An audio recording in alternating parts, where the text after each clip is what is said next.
بتحبيه؟ تمام، بس تنسي نفسك عشانه؟ لا وألف لا.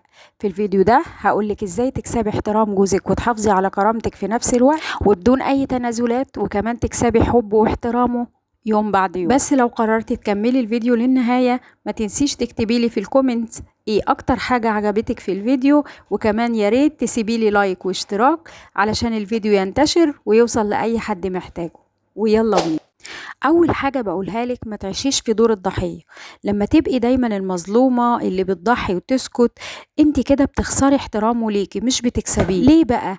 علشان كده هيشوفك دايما انك هدية اللي منكدة عليه حياته واللي دايما تشتكي، ودايما هيشوفك بلا شخصية. فانا بقولك خليكي قوية وقولي اللي مضايقك بس بهدوء وذكاء. تاني حاجة قولي لأ من غير خوف. انتي لما تقولي لأ لحاجة مش مريحاكي ده مش غلط، دي أول خطوة علشان يحترمك ويعملك حدود ويعرف ان ليكي رأي وكيان وشخصية، وقتها بس هيحترمك ويقدرك. تالت حاجة اعملي مساحة لنفسك، ما تبقيش طول الوقت ملكه.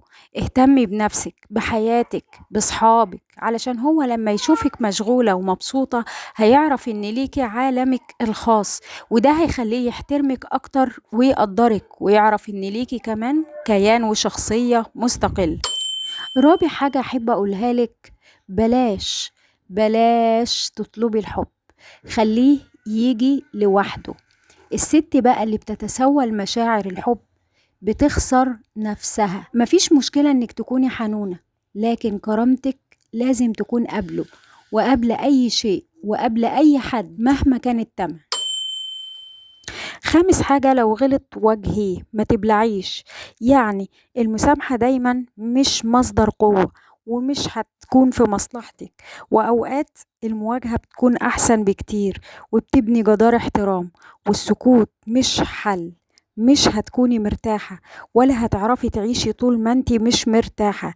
اوعي تكبتي مشاعر الغضب عندك، علشان تراكم فوق تراكم فوق تراكم ده هيولد غضب كبير هينهي على اي علاقة حلوة ما بينكم.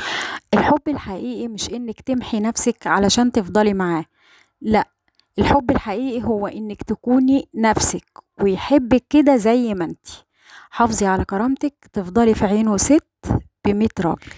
لو عجبكم الفيديو ياريت تكتبولي في الكومنتات ايه اكتر مبدأ عجبكم ونفسكم تطبقوه، وكمان سيبولي لايك واشتراك فضلا وليس امرا علشان الفيديو ينتشر ويوصل لاي حد محتاجه. وفي نهاية الفيديو احب اشكركم واقول لكم انتظرونا في الفيديو الجاي.